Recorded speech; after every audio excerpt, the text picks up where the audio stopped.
The next topic in induction motor that we are going to take is effect of parameters on torque and speed. So the first parameter that we are going to take is the supply voltage. So what is the effect of the supply voltage on the other parameters, that is torque and speed? So we have seen from the equation that the induced EMF in the rotor is directly proportional to the flux, and the flux is proportional to the supply voltage. So this gives that the torque is directly proportional to slip into supply voltage square.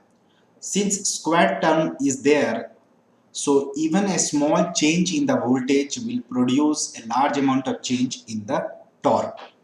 So torque at any rotor speed is proportional to the square of the supply voltage. If the supply voltage decrease by 10%, then the torque would decrease by 20%. Change in the supply voltage not only affect the starting torque but torque under running condition. So if you are changing the supply voltage, it will not only affect the starting torque but also the torque under the running condition. If voltage decreases, then torque also decreases. That comes from this relationship that if voltage decreases, the torque decreases. Hence, for maintaining same torque, slip increases, that is NR falls, that is the speed at which the rotor is rotating would fall to maintain the same torque. Now consider that the voltage has been changed from V to V dash, then the slip will change from S to S dash and torque will change from T to T dash. Then in that case, we can have a relationship from torque directly proportional to slip into V square.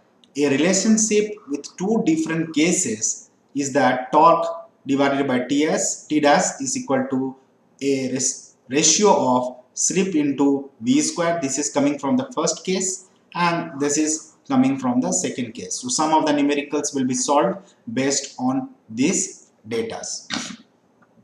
Next, what is the change in the supply frequency? So if there is a change in the supply frequency, what happened to the torque? So hardly any important change in frequency take place on large distribution system except during a major disturbance. So frequency more or less remains constant except if there is a major disturbance in the distribution system. Large frequency change often take place on an isolated low power system in which electrical energy is generated by means of diesel engine or gas turbines. So low power system network where the energy is being generated by diesel engine or gas turbine, there we can see a large change in the frequency. Example of such systems are emergency supply in the hospital, electrical system on a ship, etc. So a small low power system, there can be change in the frequency. The major effect in the change in the frequency is on the motor speed. So when frequency is changing, which is very hardly any changes is there in a large distribution system. However, if we consider that there is a change in the frequency, then the motor speed will change. So if frequency drop by 10%, then the rotor will rotate at a speed less than the 10% of its original speed. Now consider a 50 Hz motor is connected to a 60 Hz supply. Then the motor will run 20% faster than the normal. So a motor which has been designed for a 50 Hz, you have connected to a 60 Hz supply, then the motor from these equations 60 minus 50 into 100 divided by 50 will give you 20% faster than the normal speed. However, if 50 Hz motor operates well on a 60 Hz line, provided its terminal voltage is raised to 120% of the nameplate rating. So if the voltage of the induction motor increase to 120% of the nameplate rating, then there is no issues of operating a 50 Hz motor on a 60 Hz line. In that case, the new breakdown torque becomes equal to the original breakdown torque and the starting torque is only slightly reduced. So if we change the voltage, then the breakdown torque of the second case and the first case become equal and the starting torque may slightly reduced. And other factors, if you consider power factor, efficiency and temperature rise, that remains satisfactory. Similarly, on the other hand, if a 60 Hz motor can operate satisfactorily on a 50 Hz supply, provided its terminal voltage is reduced to 80% of the nameplate rating. Here we have increased to 120%, here we are reducing to 80% of the nameplate rating. So what is full load torque and maximum torque relationship? Let us see. Let SF be the slip corresponding to the full load torque. So we have seen that the torque is maximum here. So this is your SF and this is your torque maximum. So the relationship between the full load torque and the other quantities, that is the slip, rotor resistance and rotor reactance under the running condition, is given. So we know that torque maximum is directly proportional to 1 by 2 times the rotor reactance under the standstill condition. So these are discussions we have already done in the previous lecture.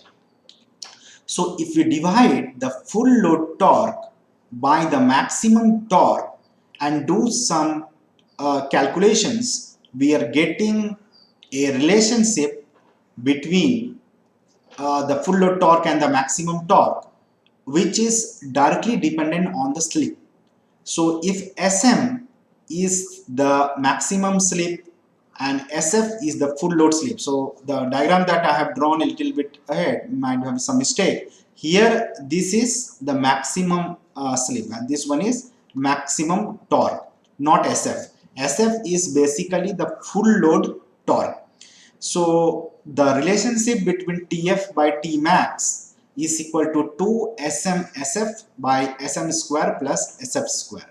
So it means that if we know the condition of the maximum torque and the maximum slip, we can find out the relationship between the full load torque and the full load slip.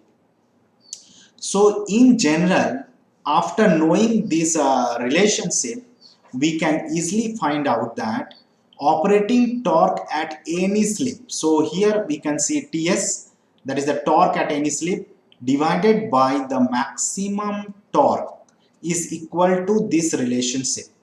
So here you have the 2 SM into S. So instead of SF, we will be having any particular slip, and here on the denominator we will be having SM square plus S square. Sorry, here SF will not be there. S square, that is the max at any slip.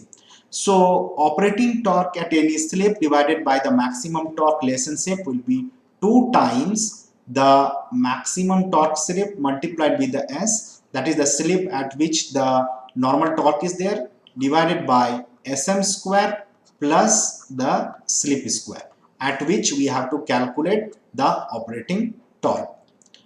Now same type of relationship can be find out for the starting torque and the maximum torque. So starting torque is proportional to R2 divided by Z2 square. So this is equal to Z2 square. And maximum torque is proportional to 1 by 2 times the rotor reactance under the standstill condition. So this we have already discussed. Now if we take the ratio of the starting torque by maximum torque, we are in a position to get 2 SM by 1 plus SM square. Now the same this relationship can be deduced from the previous end only, because the starting torque will be maximum. So starting torque will be maximum when the rotor resistance is equal to rotor reactance. So we are getting 2 SM by 1 plus SM square.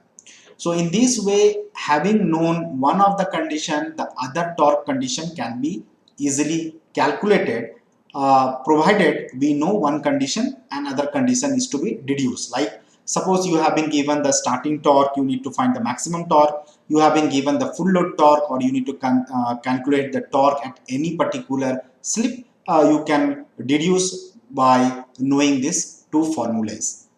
Thank you for now.